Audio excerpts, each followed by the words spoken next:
Assalamualaikum warahmatullahi wabarakatuh. Selamat siang semuanya. Saya mulai saja ya.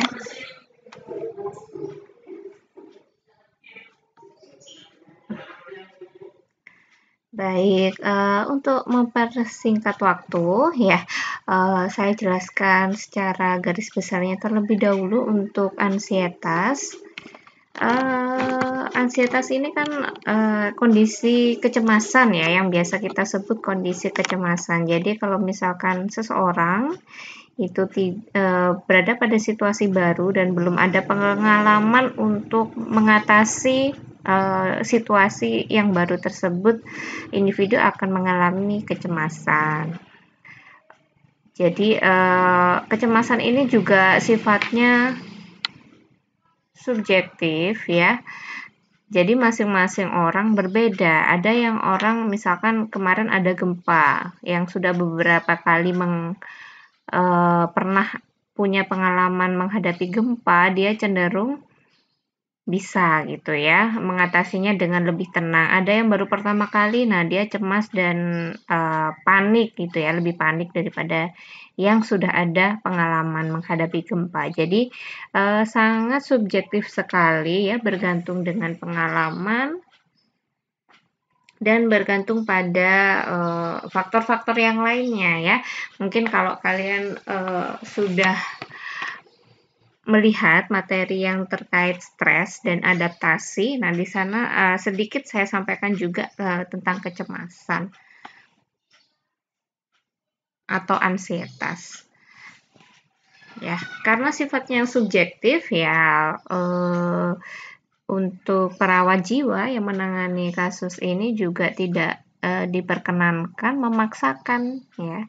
Maksudnya memaksakan bagaimana? Jadi kita ada beberapa penata laksanaan yang terstandar ya, didasarkan oleh SP ya, atau strategi pelaksanaan yang disepakati oleh Kolegium Keperawatan Jiwa yang di Indonesia. Jadi secara nasional itu sama semuanya ya. Mulai dari ujung Indonesia ya, yang sebelah timur sampai sebelah barat, semuanya sama.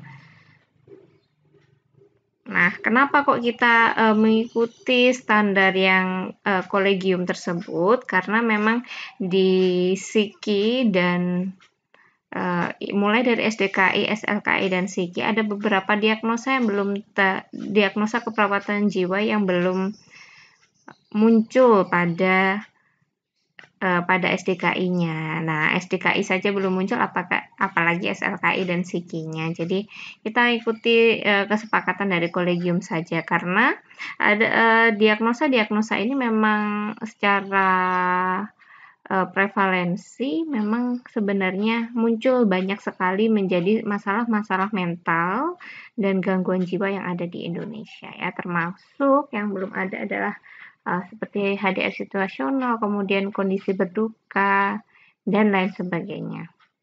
Yang mungkin penamaannya masih cenderung masih secara umum ya. Oke, kalau dari SOP yang sudah saya bagikan ya, SP dari ansietas itu ada berapa ya?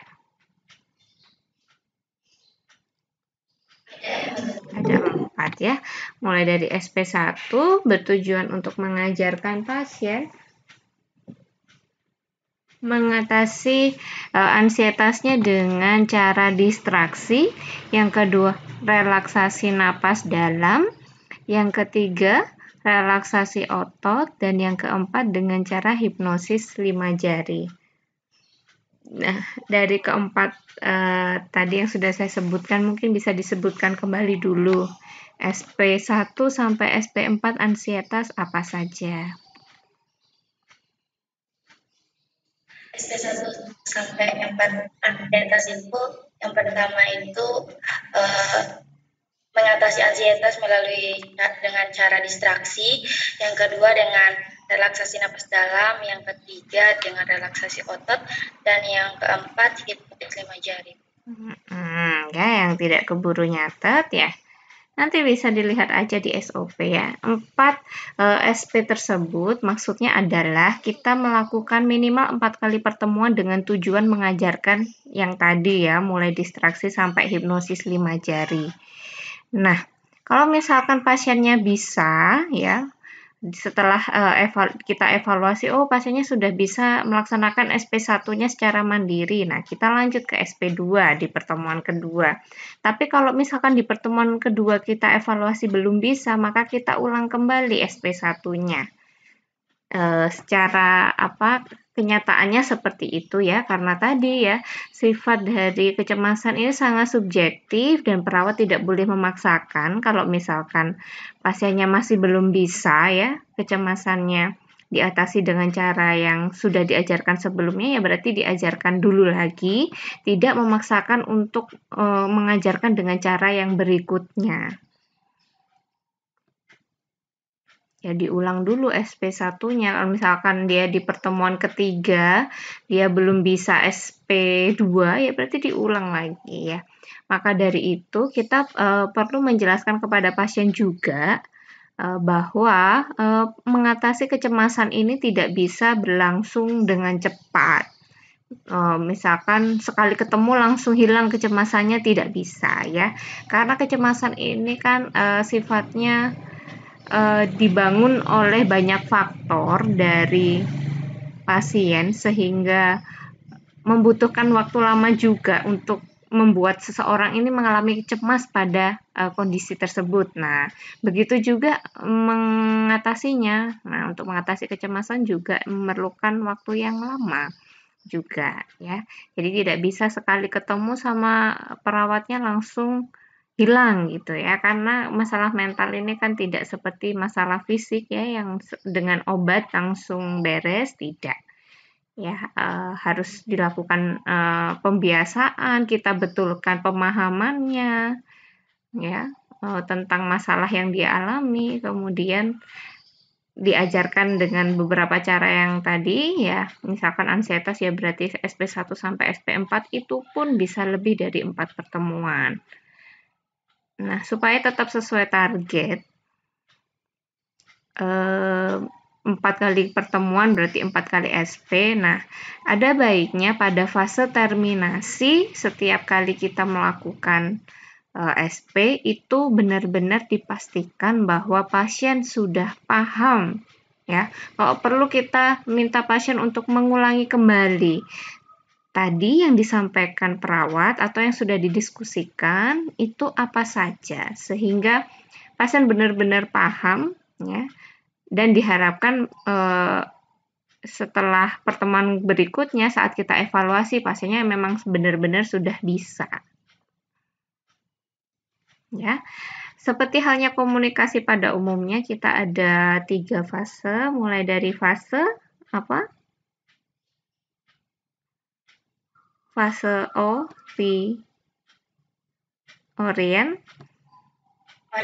orientasi, kemudian yang kedua fase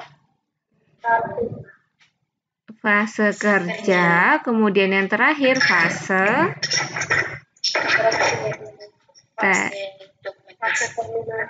fase terminasi, betul sekali ya. Fase terminasi yang mana selain kita melakukan say goodbye, biasanya terima kasih sudah bekerja sama dan seterusnya. Nah, seperti yang saya bilang tadi, fase terminasi itu penting bagi perawat untuk mengulang kembali gitu ya, memastikan pasien bisa benar-benar bisa dan paham dari yang sudah kita bahas pada pertemuan tersebut, supaya pasiennya berhasil melewati SP tersebut dengan baik, sesuai dengan target kita. Kemudian yang terakhir tentu saja didokumentasikan. Apa sih yang perlu kita dokumentasikan ya? Ada 3 aspek yang perlu kita dokumentasikan, aspek kognitif, afektif, dan psikomotor. Kalian kan sudah mulai belajar membuat askep sehat jiwa ataupun resiko gangguan jiwa ya di mata kuliah ini. Nah, pada saat evaluasi biasanya kan bagian A itu kan masalah belum teratasi, masalah teratasi. Nah, kalau di jiwa, di askep jiwa, itu bagian A kita mengevaluasi assessment 3 aspek tadi, kognitif, afektif, dan psikomotor. Kognitif berarti kita mengasesmen apa kalau kognitif?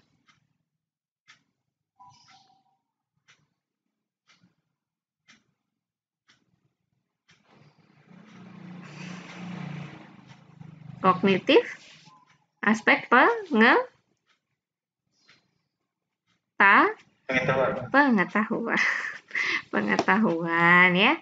Kalau aspek afektif adalah bagaimana emosi dan perasaan setelah kita berikan intervensi. Apakah tetap merasa cemas kalau misalkan kita mengatasi cemas ya. Apakah masih merasa khawatir, apakah merasa lega setelah kita lakukan implementasi. Nah, itu kita asesmennya di bagian afektif. Nah, yang terakhir adalah bagian psikomotor. Ya, psikomotor berarti melibatkan fisik ya, tidak hanya bagian pengetahuannya saja, tapi melibatkan fisiknya. Misalkan kalau di relaksasi nafas dalam, misalkan di SP kedua, pasiennya bisa memperagakan kembali teknik relaksasi nafas dalam yang sudah diajarkan oleh perawat. Nah, itu dituliskan di bagian psikomotor. Ya, saya ulang ya, kognitif itu adalah pengetahuan ya. Mungkin kalian tanyakan setelah kalian diskusikan pada saat terminasi, kalian kan tanyakan kembali tuh. Kira-kira sudah paham belum kecemasan itu apa? Nah, kalau misalkan pasien bisa menjelaskan kecemasan sesuai dengan deskripsi yang kita harapkan, ya berarti bagus ya. Kemudian kedua, afektif aspek emosi dan perasaannya, dan yang ketiga adalah aspek psikomotor ya, yang melibatkan fisik ya, kegiatan-kegiatan yang bisa kita lihat secara nyata gitu ya, kelihatan banget ada aktivitas fisik yang dilakukan oleh pasien atau klien kita. Oke, baik. Kita lanjut ke pelaksanaan praktikumnya ya. Mungkin salah satu bisa menjadi pasien terlebih dahulu. Nanti saya peragakan menjadi seorang perawatnya. Mungkin siapa yang bersedia menjadi pasien dengan kecemasannya?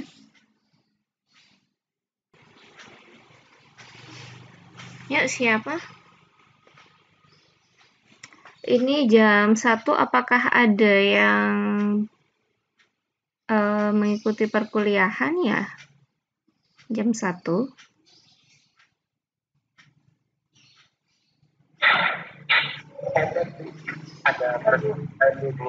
Ada. Ya, berarti buruan dong. Supaya mempersingkat waktu ya.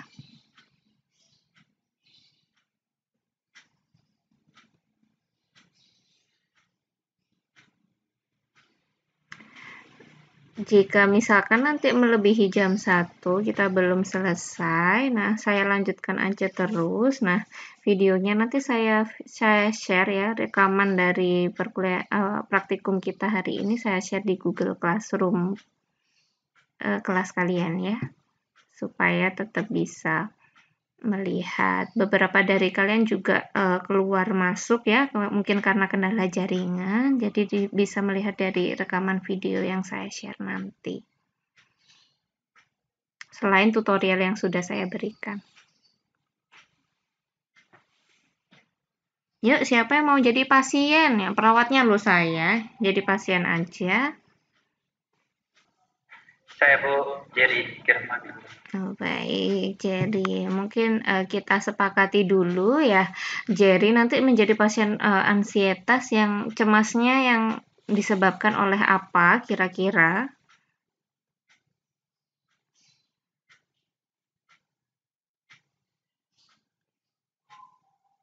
Cemas karena apa?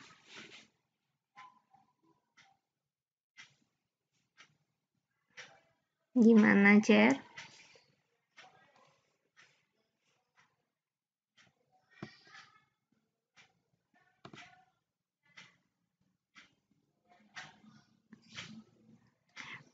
ujian praktikum gitu mungkin ya. Kemudian cemas karena khawatir tidak bisa melalui ujian praktikum dengan baik. Kayak gitu mungkin bisa. Jadi menghilang.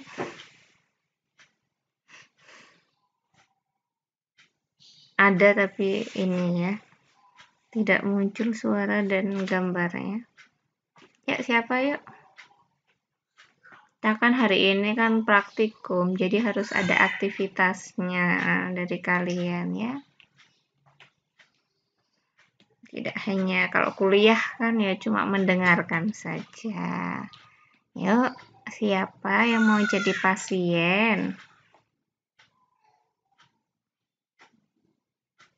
Saya, Bu. Siapa? Noviana. Baik, Noviana lagi. Oke, Noviana.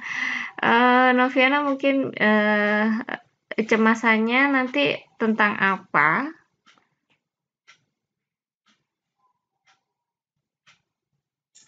Banyak tugas. Oke, karena tugas. Yang seperti apa? Kalau misalkan tidak bisa mengerjakan tugas karena banyak tugas, itu diagnosa yang lainnya nanti dengan Bu Yanti, ketidakberdayaan. Nah, kalau misalkan cemas itu ya ada sesuatu hal yang harus dihadapi, terus khawatir tidak bisa melakukan hal tersebut dengan baik, gitu cemas. Yuk, yang kayak gimana mungkin?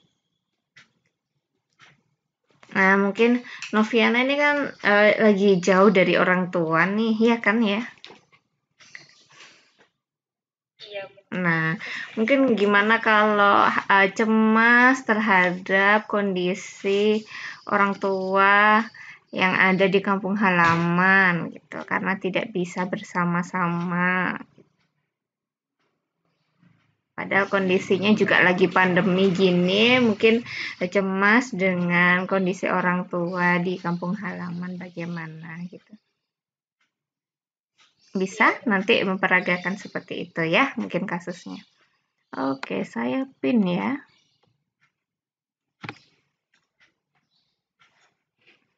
Oke, selamat pagi, Ibu. Selamat pagi. Iya, perkenalkan Ibu, nama saya Shirley, perawat yang bertugas di Poli Jiwa hari ini. Mungkin Ibu bisa memperkenalkan diri terlebih dahulu sama hari ini ke Poli Jiwa ini atas dasar keluhan apa? Mungkin apa yang bisa saya bantu, Ibu bisa jelaskan dahulu kepada saya. Oke, baik Bu.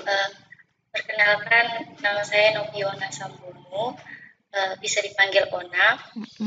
Saya datang ke Poli Jiwa ini karena mengalami kecemasan pada kondisi orang tua saya di kampung halaman. Oh, baik. Iya, saya panggilnya Mbak Ona, begitu boleh? Boleh, Bu. Baik Mbak Ona. Tentang yang sudah Mbak Ona sampaikan tadi, karena Mbak Ona ini mungkin cemas pada kondisi orang tua ini, kira-kira cemasnya bagaimana ya? Mungkin bisa dijelaskan lebih lanjut. Baik, jadi kan dalam kondisi seperti ini, kondisi yang seperti yang kita lihat, pandemi ya, COVID-19 di kampung halaman saya cemas kalau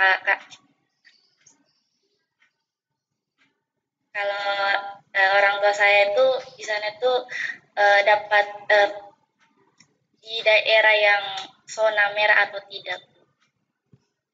Oh, begitu. Jadi khawatirnya karena kondisi pandemi, khawatir juga terdampak gitu ya pada kondisi pandemi COVID ini ya. Baik, Sebelumnya saya pengen ngobrol-ngobrol terlebih dahulu ya terkait yang Mbak Ona rasakan, kemudian nanti kita cari tahu kira-kira apa saja sih yang bisa Mbak Ona lakukan untuk mengatasi masalah yang Mbak Ona hadapi sekarang. Mungkin saya perlu waktu untuk pertemuan kali ini ada sekitar 10-15 menit Mbak Ona. Kira-kira Mbak Ona bisa? Bisa, Bu. Iya, baik. Jadi Mbak Ona nanti ngobrol terlebih dahulu dengan saya 10-15 menit ke depan. Untuk hari ini kita pengen tahu masalah yang Mbak Ona hadapi dan saya jelaskan juga kondisi Mbak Ona itu seperti apa. Kemudian kita akan coba mengurangi kecemasan yang Mbak Ona rasakan tadi. Ini dengan cara yang pertama, terlebih dahulu pada pertemuan hari ini. Kira-kira mau dilakukan di mana? Mbak Ona sudah nyaman di tempat poli jiwa ini atau pengen keluar di taman atau bagaimana yang lebih nyaman untuk Mbak Ona? Di tempat ini aja, Bu. Baik, tetap di sini saja. Oke, mungkin yang perlu saya jelaskan terlebih dahulu sebelum kita lanjut mengobrol. Jadi Mbak Ona ini nanti paling tidak nanti membutuhkan 4 kali bertemu dengan saya.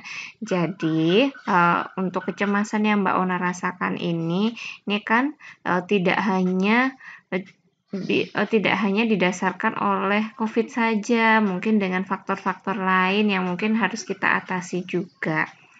Nah, kita juga nggak bisa menjanjikan kalau sehari ketemu langsung hilang kecemasannya. Kita butuh beberapa kali sambil kita lihat apakah benar-benar Mbak Ona sudah secara mandiri ya sudah mampu melakukan teknik-teknik mengatasi kecemasan yang kita bahas nanti. Jadi paling tidak ketemu 4 kali lagi, 3 kali lagi ya dengan sekarang 1, berarti 3 kali lagi di poli jiwa ini ya.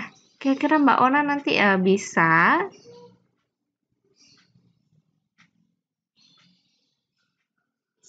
Iya, nanti untuk janjiannya nanti kita bisa atur setiap kali kita selesai ketemu ya, kita mungkin untuk perjanjian di pertemuan selanjutnya kita janjian lagi aja gitu ya, supaya lebih nyaman untuk Mbak Ona dan menyesuaikan dengan jadwal Mbak Ona juga gitu ya Mbak. Baik, mungkin untuk keluhan yang Mbak Ona rasakan ya, ada beberapa pertanyaan yang ingin saya tanyakan ya, terkait dari kecemasan yang Mbak rasakan. Nah, setiap kali Mbak kepikiran, itu kira-kira sampai mengganggu Mbak Ona seperti apa? Setiap kali kepikiran orang tua itu mengganggu Mbak yang seberapa mengganggu? Mungkin bisa dijelaskan terlebih dahulu.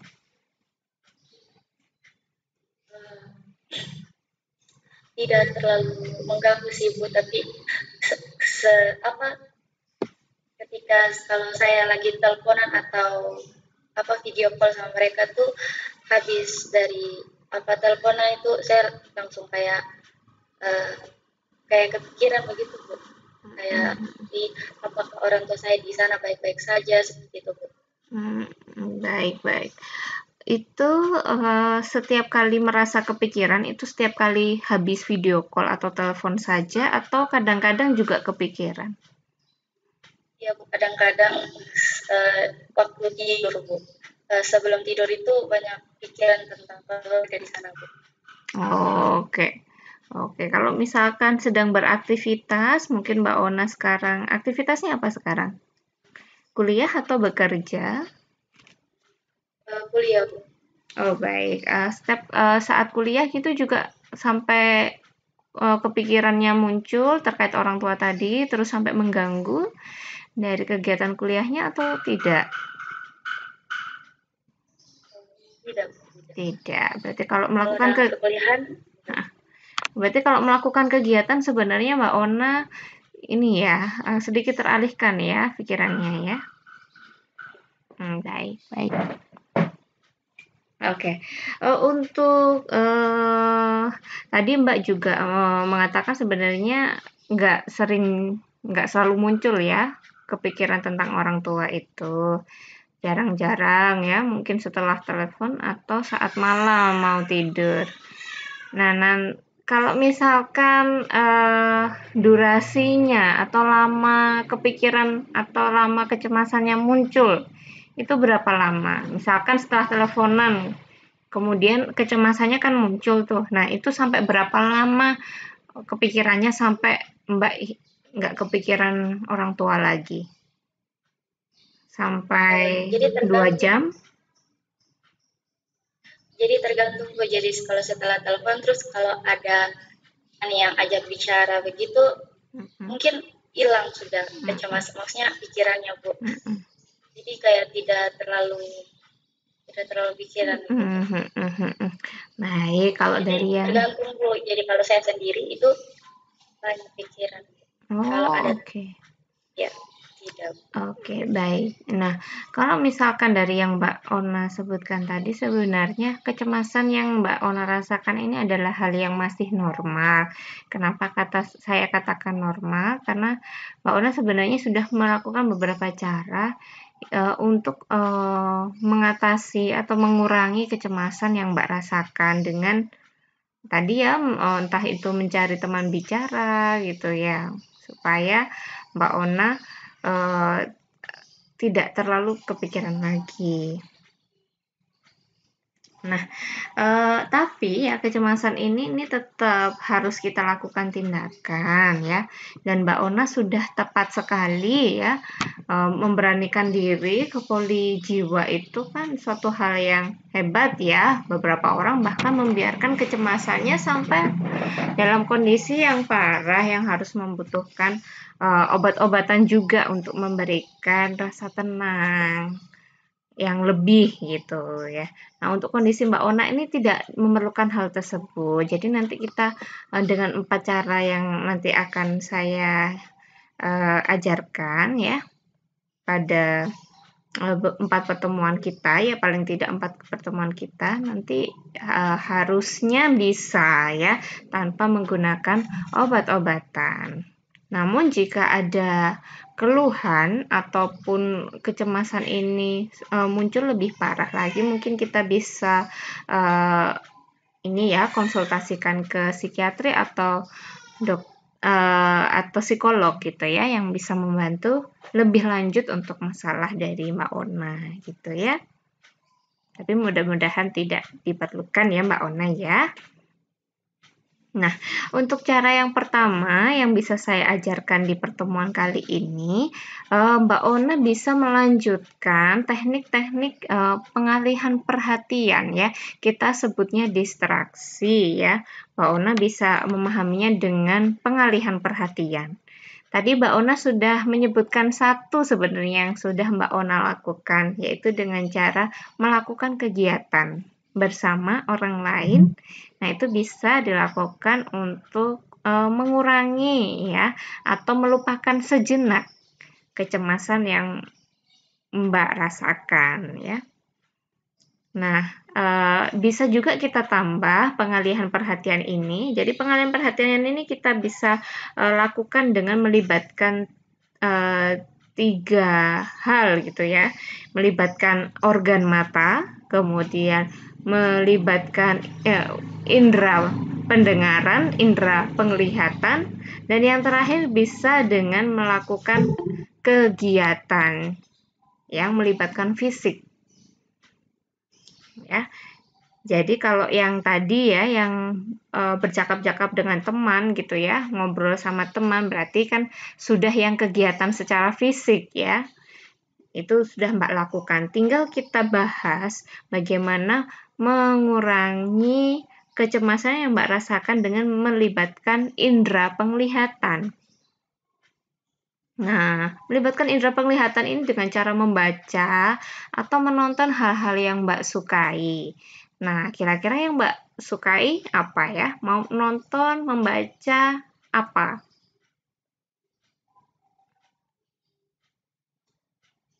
Lebih suka nonton. Lebih suka menonton. Biasanya menontonnya di mana? Pakai gadgetnya sendiri, pakai handphone, atau menonton di bioskop gitu? Atau menonton televisi? Di HP, Bu. Oke. Biasanya menontonnya ini dilakukan pada saat apa? Yang membuat Mbak ini lebih senang sekali gitu ya, kayak membuat Mbak lebih rileks gitu. Di jam atau di waktu apa? Biasanya nonton itu di waktu yang senggang, Bu. Jadi tidak ada ini ya, tidak ada waktu yang selalu dilakukan di mana. Nah, tadi kan Mbak Ona juga bilang kalau setiap kali malam mau sebelum tidur itu saat sendirian lebih sering muncul juga kepikiran orang tuanya. Nah, mungkin bisa dilakukan saat menjelang tidur ya, Mbak Ona nonton. Namun mungkin bisa dipilih tontonan yang tidak mendebarkan gitu ya, mungkin film-film yang santai saja, yang lucu-lucu saja gitu ya, membuat Mbak rileks gitu ya. Dan juga bukan nonton yang sifatnya series gitu ya, yang ada sambungannya terus-menerus gitu ya, jadi penasaran mau nonton lagi, lanjutannya bagaimana. Nah, itu malah khawatirnya nggak jadi tidur, malah nonton ya. Nah, nanti kan malah mengganggu pola tidur Mbak ya. Jadi yang santai aja, mungkin film yang durasinya 1 jam, 1 jam setengah, sampai 2 jam gitulah ya. Yang langsung selesai dan sifatnya ini ya, tidak menegangkan. Yang Mbak sukai, genre apa saja, mungkin Mbak suka romantis atau apa, boleh gitu ya, asalkan tidak membuat semakin berdebar-debar ya, jangan yang menegangkan, yang horor juga jangan ya. Mungkin bisa ditonton pada saat waktu yang lainnya, saat Mbak nggak biasa muncul kecemasannya. Gitu. Itu untuk melibatkan yang indera penglihatan. Nah, yang indera pendengaran. Nah, sering atau suka mendengarkan apa gitu ya, membuat Mbak tenang, nyaman, rileks gitu, apa? Iya, mungkin mendengarkan musiknya yang seperti apa? rohani. Oke, musik rohani, baik. Nah, mungkin untuk musik rohani ini kita bisa dengarkan kalau misalkan Mbak muncul kecemasan selain yang di malam hari. Mungkin habis telepon di sore atau siang hari dengan keluarga. Nah, coba ditenangin dulu pikirannya ya dengan mendengarkan musik rohani yang bikin Mbak tenang gitu ya. Sebelum Mbak melanjutkan kegiatan selanjutnya. Harapannya dengan cara tersebut, nah kecemasan-kecemasan yang Mbak rasakan bisa berkurang dan bisa juga hilang. Ya, kira-kira dari 3 organ yang kita libatkan ya, mulai dari indera penglihatan, pendengaran, dan melibatkan aktivitas fisik. Nah, itu bisa Mbak pahami atau Mbak bisa lakukan nanti di rumah? Gitu bisa? Oke.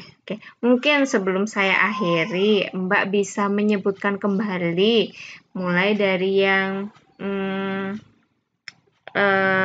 melibatkan fisik ya. Apa yang bisa Mbak lakukan untuk mengurangi kecemasan Mbak? Untuk mengurangi kecemasan saya, yang pertama itu dengan mengobrol dengan teman, yang kedua itu dengan menonton, melihat apa yang kita sukai. Contohnya tadi saya sebutkan menonton, tapi tontonannya itu tidak yang menegangkan. Terus yang untuk yang pendengaran, terus contohnya tadi mendengar rohani, Bu.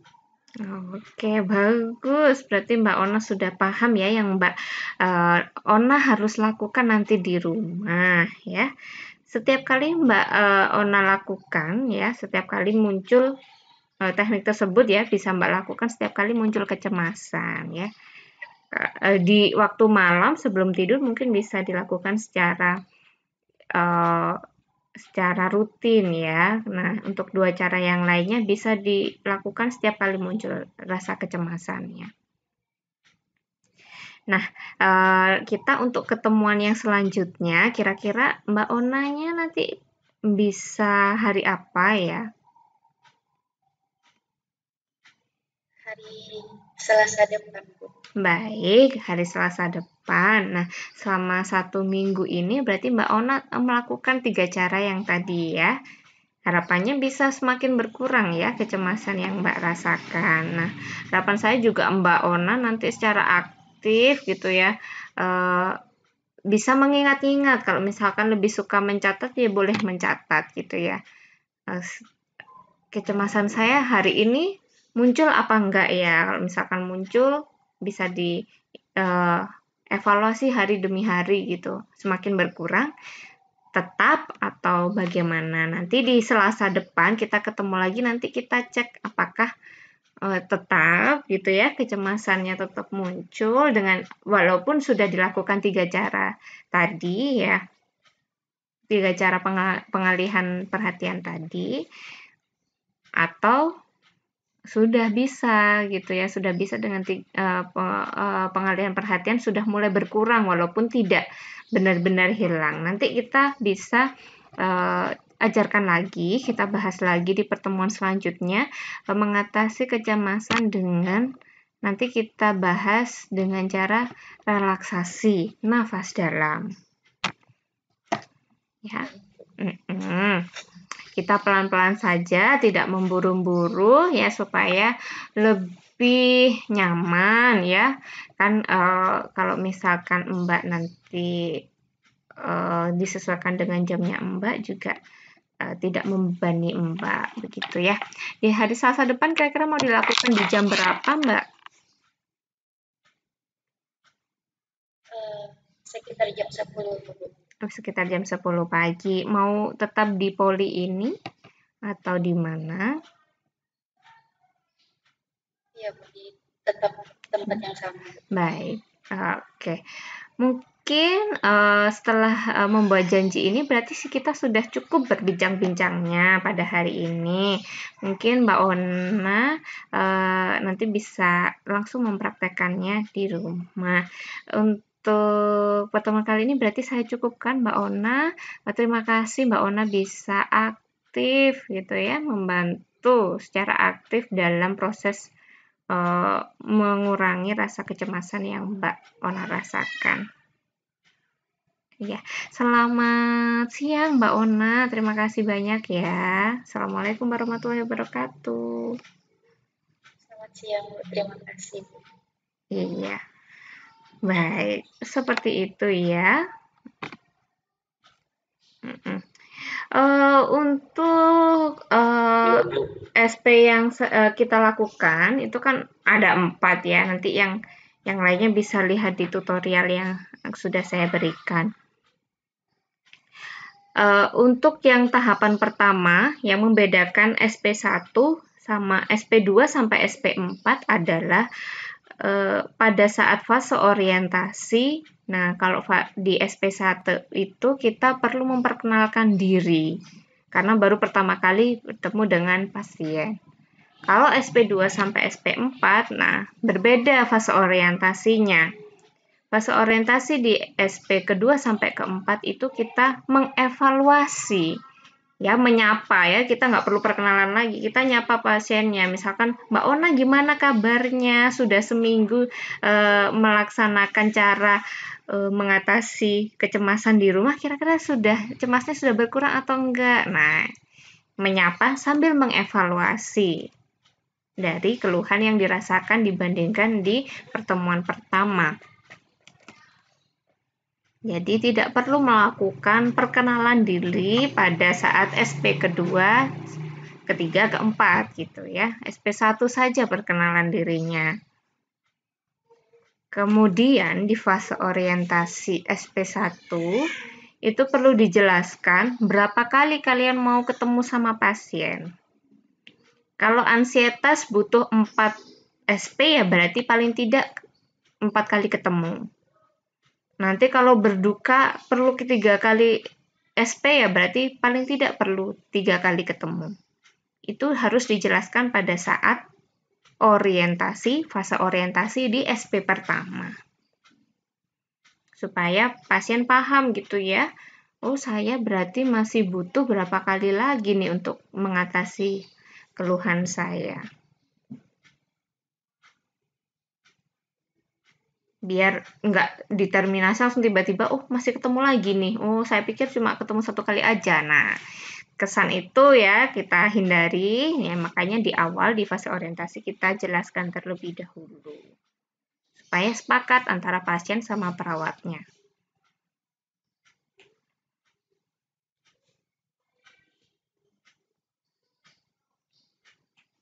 Kemudian di SP ketiga dan keempat untuk ansietas ya kan ada relaksasi otot dan hipnosis 5 jari.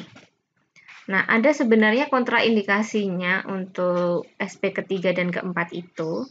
Jadi kita perlu mengecek tekanan darah dari pasien terlebih dahulu.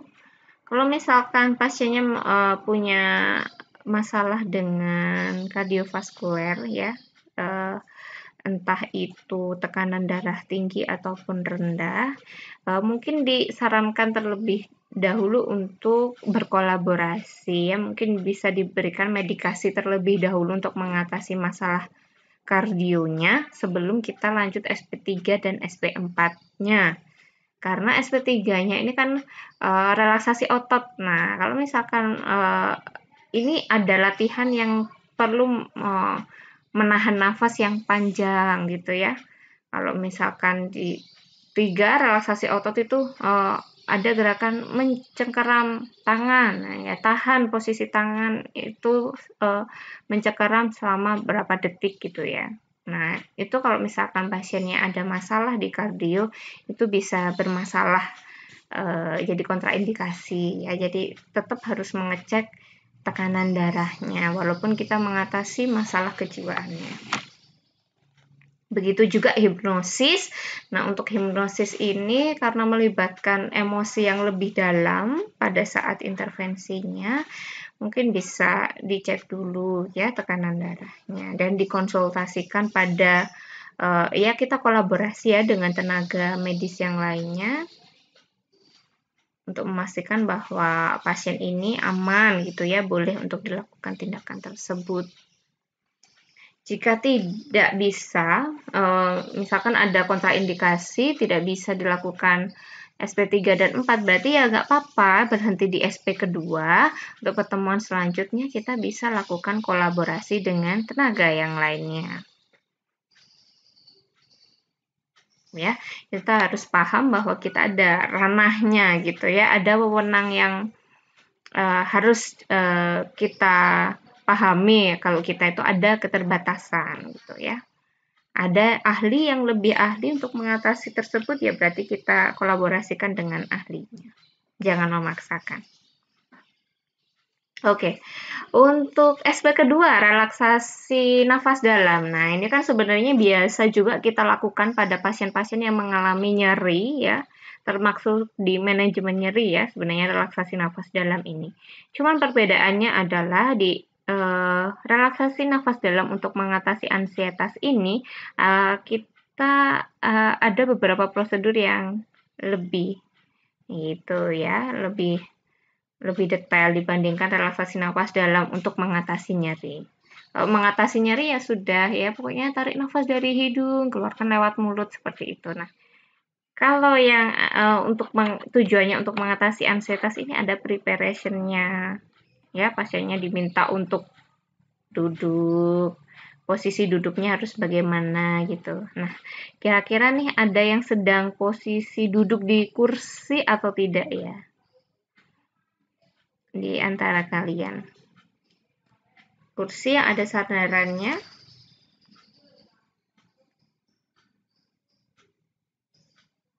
Kalau ada mungkin bisa dinyalakan kameranya. Ada?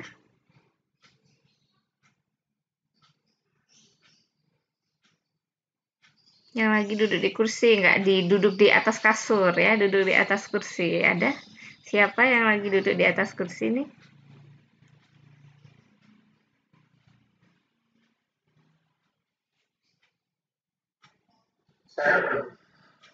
Albert ya.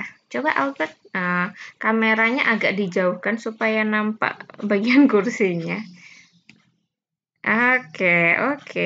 Ya, agak-agak backlight ya. Nggak apa-apa. Ya, agak dijauhin lagi bisa nggak? Atau harus dipegangin handphonenya? Iya. Agak ke bawah lagi. Jadi posisi kakinya kelihatan. Oke. Oke. Saya pin. Nah, untuk posisi relaksasi nafas dalam di SP2 ya, mungkin fase orientasinya nanti kalian bisa improve sendiri gitu ya. Ya, berarti kan menyapa, mengevaluasi dan seterusnya kalian bisa lihat di tutorial. Nah, posisi dari SP2 duduknya ini, nah pasiennya boleh cari tempat duduk yang ada sandarannya ya. Pasiennya diminta bersandar yang nyaman ya. Kalau misalkan pasiennya tidak nyaman bersandar ya diperbolehkan ya, karena memang kondisi ansietas ini ada beberapa pasien yang ansietasnya berat gitu ya. Itu saking tegangnya kalau duduk itu nggak bisa nyaman gitu ya. Ya boleh ya. Kemudian kalau misalkan kursinya terlalu tinggi, misalkan bisa diposisikan kursinya lebih pendek, boleh ya.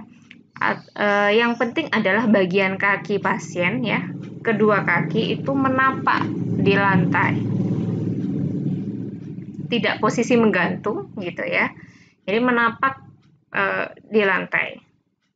Kemudian kedua tangan pasien berada di kedua paha.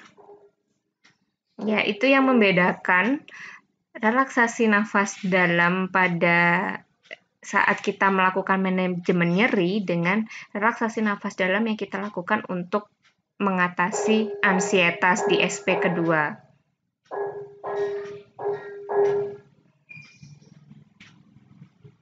Ya, pasiennya suruh dalam posisi seperti ini terlebih dahulu. Kemudian pada saat kita lakukan relaksasi nafas dalam, itu kita lakukan pasiennya secara keseluruhan dengan cara menutup mata, tidak terbuka. Pada saat relaksasi nafas dalam untuk manajemen nyeri kan boleh terbuka, boleh tertutup. Nah, kalau yang untuk mengatasi ansietas ini pasiennya kita minta untuk tertutup matanya ya. Mungkin saya bisa langsung memperagakan ya di Albert ya. Albert mungkin bisa ini aja santai dulu ya. Saya langsung masuk di fase kerja ya. Oke, Pak Albert mungkin bisa memposisikan lebih nyaman ya posisi duduknya.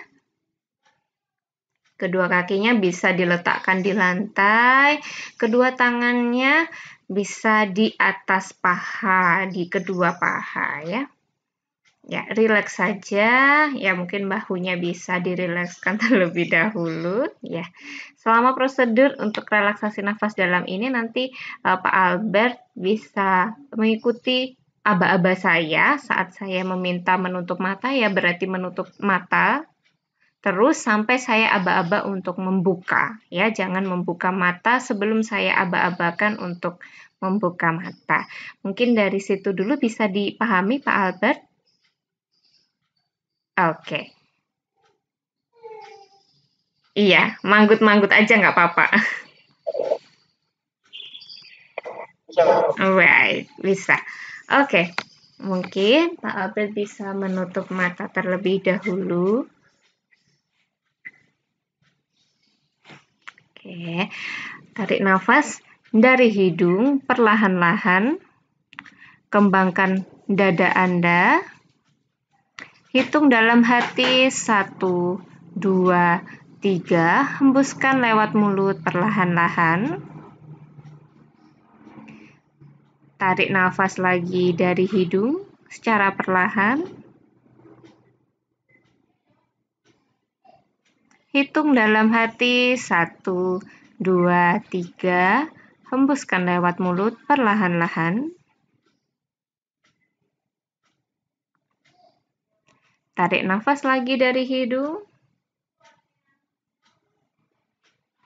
Hitung dalam hati 1, 2, 3. Hembuskan lewat mulut perlahan-lahan. Masih tetap menutup mata. Dalam hitungan ketiga, Pak Albert boleh membuka mata dan merasakan badan Pak Albert lebih rileks dan nyaman daripada sebelumnya. 1, 2, 3. Nah, boleh Pak Albert membuka mata. Oke. Jadi seperti itu ya caranya untuk SP2 yang relaksasi nafas dalam. Jadi kalau bisa dilakukan di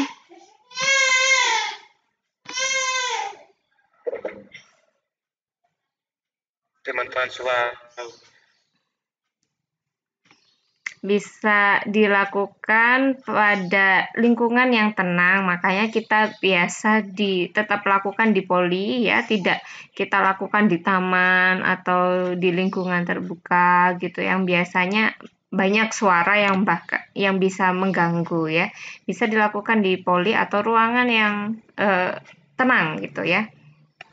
Supaya pasien bisa konsentrasi ya, bisa mendengarkan aba-aba kita dengan baik. Begitu juga SP3 dan SP4 kita lakukan di lingkungan setenang mungkin. Untuk tekniknya bisa kalian lihat di tutorial, karena kalau kita lakukan praktikum hari ini bisa panjang ya. Untuk prosedur dari SP3 fase kerjanya saja untuk yang relaksasi otot sekitar 30-45 menit sendiri. Kemudian hipnosis 5 jari 15-30 menit ya. Cukup lama ya, tergantung pasiennya juga. Biasanya karena menguras emosi pada hipnosis 5 jari biasanya bisa lebih lama. Gitu ya. Tapi biasanya kalau kita lakukan secara offline ini cukup seru ya, hipnosis 5 jari ini. Biasanya kan karena menguras emosi ya. Tapi beda ya, hipnosis yang kita lakukan hipnosis 5 jari ini dengan hipnosis yang mungkin kalian pernah lihat di televisi itu beda ya. Kalau hipnosis 5 jari ini fungsinya adalah membangkitkan semangat dari pasien dan membuat pasien lebih bersyukur gitu dengan apa yang sudah dimilikinya. Nah, kalau misalkan hipnosis yang sifatnya atraktif gitu ya, biasanya kan diminta pasiennya untuk menjawab gitu ya pertanyaan yang diberikan dari yang menghipnotis gitu ya, mengambil banyak-banyak data atau emosi yang ini ya, yang diminta pasien itu terbuka gitu ya, bahkan rahasia-rahasia selama ini yang disimpan gitu sampai dibuka belak-belakan gitu kan, kalau hipnosis yang atraktif. Nah, kalau kita hipnosis 5 jari ini pasiennya cuma diem aja ya, hanya mendengarkan aba-aba saja, kemudian diminta untuk membayangkan begitu. Tidak ada sama sekali respon dari pasien yang dari bentuk ucapan gitu ya, untuk merespon dari penghipnotisnya. Tidak ya. Nanti kalian bisa lihat di tutorial yang sudah saya share di Google Classroom. Mungkin untuk ansietas ini ada yang perlu didiskusikan atau ditanyakan terkait SP-nya.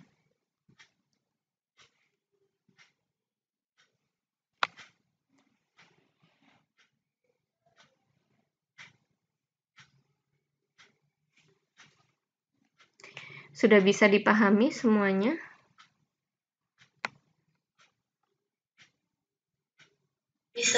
Baik, saya cukupkan kalau begitu untuk praktikum hari ini.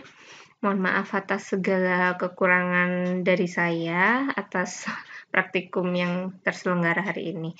Mungkin untuk lebih jelasnya juga bisa selain melihat dari tutorial ya, bisa juga dari rekaman yang saya yang dari praktikum hari ini yang juga saya akan share di Google Classroom ya. Bisa dipahami selanjutnya? Oke, baik. Kalau begitu saya cukupkan dulu ya untuk yang praktikumnya yang di Google Meet ini. Mungkin bisa dilanjutkan untuk presensi per kelompok. Terima kasih, selamat siang semuanya. Assalamualaikum warahmatullahi wabarakatuh. Selamat siang, Bu.